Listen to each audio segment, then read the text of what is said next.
So did you have fun? I had fun. Was it challenging or was it fun? Here's what's challenging about the council meetings is that our innate human nature wants to solve for things. And, having been in training, having been in all these different, where you're trying to make sense of things quickly so that you can move quickly. I think you just want to solve something right in that moment. And I think that's what's different about these meetings that you really have to wrap your head around. It's fun, it's challenging, and it's uncomfortable, which is, we've talked about the importance of allowing yourself to be uncomfortable. Because that's where you grow. That's where you change. Yeah. So, all right. So I have all these notes. So last week we talked about the optimization of the business models and, this conversation around centralization, and many people are not wanting to actually do centralization. Right. I mean, they see it as a heavy lift or, not something they're used to or comfortable with yet. Yeah. What I thought was interesting was that in the first meeting, we chatted about centralization, and we kind of pulled offline the figuring it out part. We were like, we could create a roadmap of how to centralize where you're at in the process. And if you're here, here's how to go from here. And we have people in the council that are fully centralized, and we have people who haven't even begun. And then we have people that are somewhere in the middle. So it was so interesting. But what they seemed way more focused on, and that's why we sidebarred and went to this wheel evaluation, is what will centralization do to my business as a whole? And how am I evaluating if I'm even ready for that? And to me, that was what was interesting. And that's why we went this direction. Yeah. Mm-hmm. What about you?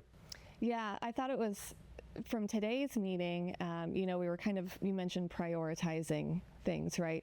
And we going through these different the categories that we thought of last week, and we whiteboarded.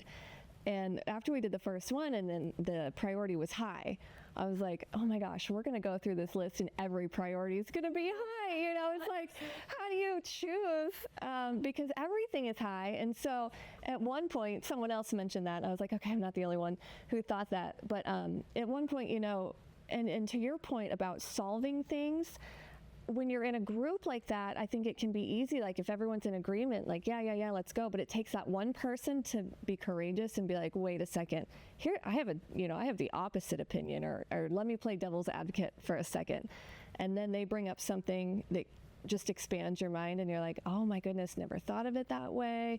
That then changes the whole priorities for your business and everything. So I thought that was really cool. Yeah, that's a good point. NOI, right? So that was the moment that people were like, the thing I have to say in my mind that NOI is top priority, high impact, high on all the things, right? Because that's what we have to say. That's what we've been trained is important.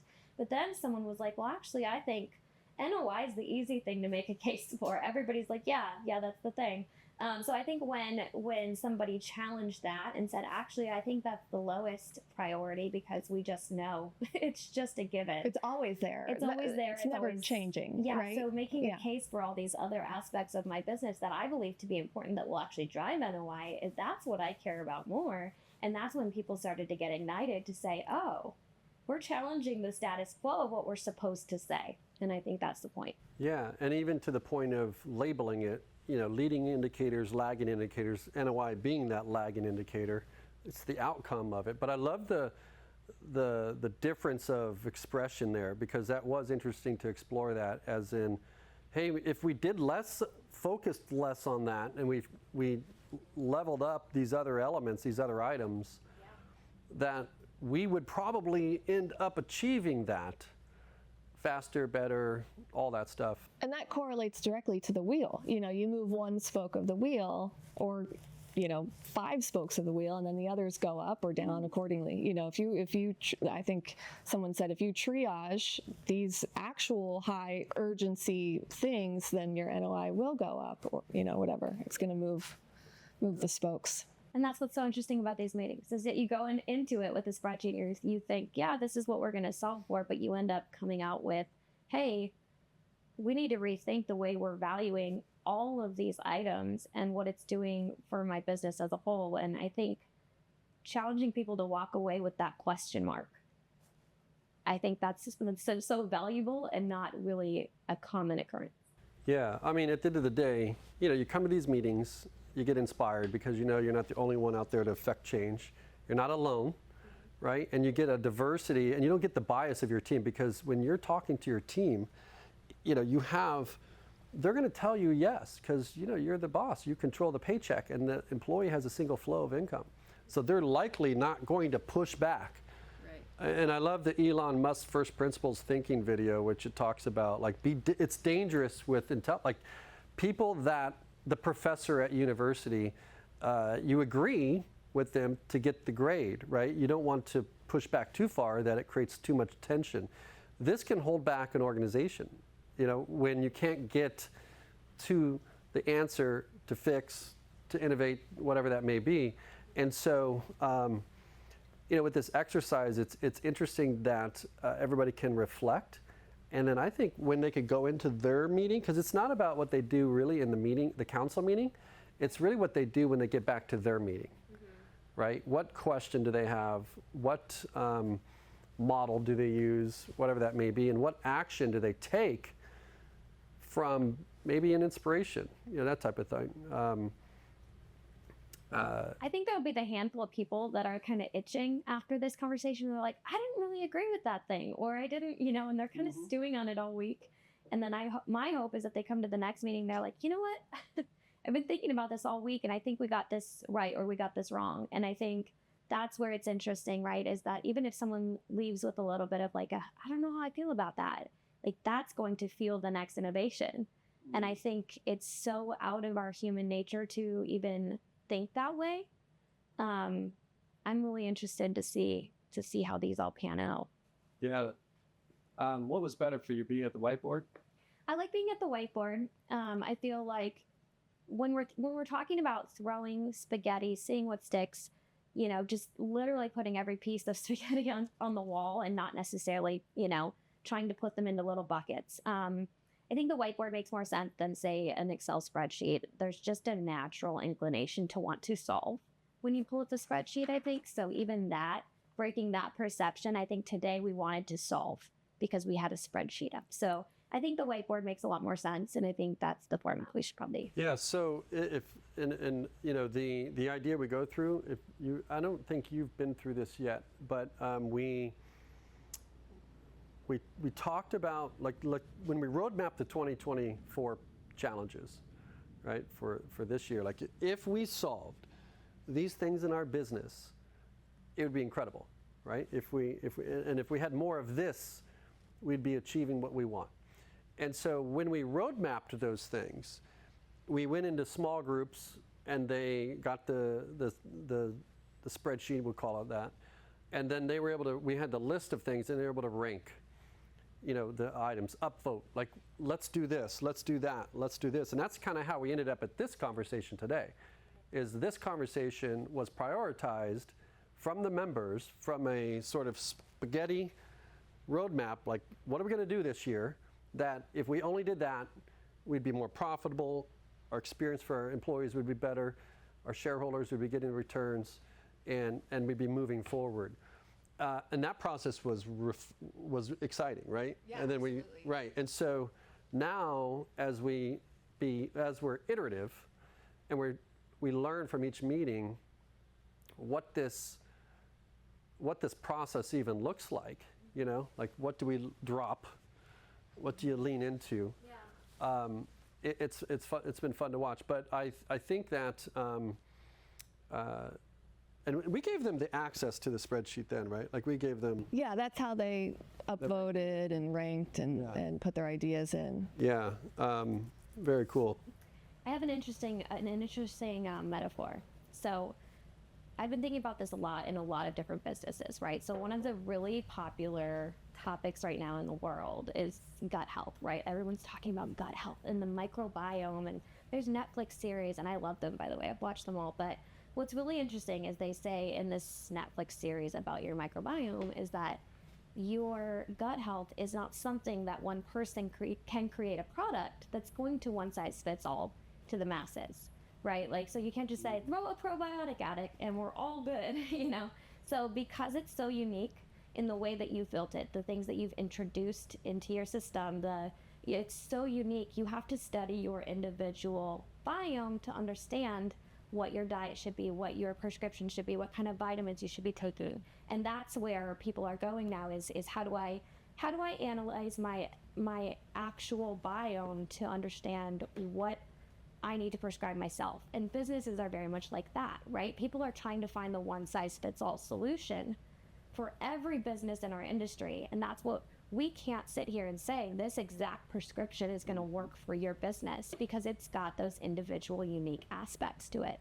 So I think thinking of it that way, where I am now taking these conversations, I'm an individual in the council, and I'm pulling the pieces that are going to work for my biome that I've created, that nobody else really understands every element to my actual biome, and I'm catering the experience that's going to work for me based on the knowledge that I'm obtaining.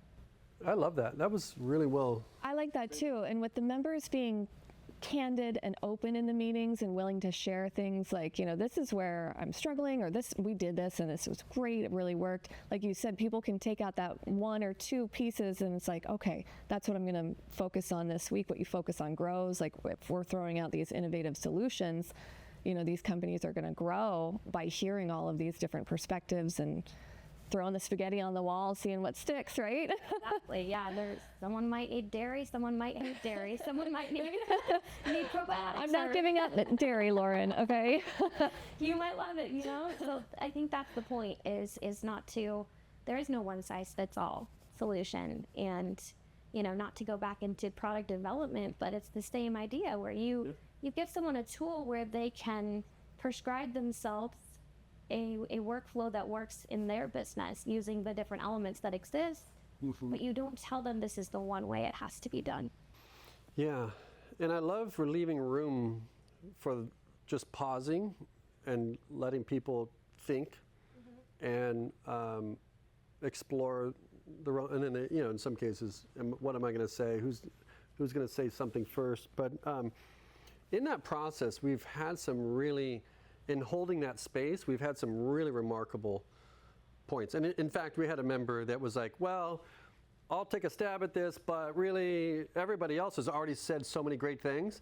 And then he just dropped bomb after point after point that I thought was just so great. And without that space, he wouldn't have gotten there, right? So they're not. It always amazes me when you do that, because I'm the type to want to fill the space, gotta fill the space, no awkward silences, right? But every single time you do that, someone will speak up. I think we all process differently. And especially when we're talking about, higher level things like this and innovation and things that we might not be comfortable with or even know too much about. So I'm processing, what was the question presented? What am I going to say? All of that. I think it just takes some processing time for people. And then, like you said, all of a sudden it's like, bam, and they've said something nutso that's just awesome that people can run with. Yeah. And I also like, even if you'll notice, even my own process here is like when they're sharing, I'll just kind of hold some space to where I don't say, hey, thank you, that was great, because then it just kind of shuts it's really not what happens in the meet. It's really what the members do together from what they said organically that came out of a flow state moment because somebody said something interesting like, oh, I never thought about it like that. Yeah. And then there was enough moments to where I want to say, awesome thought, great job, that was amazing, but I also want to create enough reflection where another member picks up where they... Yeah, we're not up here lecturing every Friday, it's not like a seminar, it's a meeting. It's going to take me some time to get used to this format, but I like it, but I'm going to have to get really uncomfortable and be okay with it. Oh, that? Yeah. Yeah, it takes some... Watch all go back and watch all them, you'll see, it's... Part of it is improv, it's spontaneous innovation, right? So it's not structured, and that's what is magical about it, is it's free flow, and that's where great ideas come from, and we kind of do have to manufacture that a little bit, and I think that's why the studio and the whiteboard and the movement, we're doing our part on that part, but yeah. Be interesting to see where it goes. Yeah.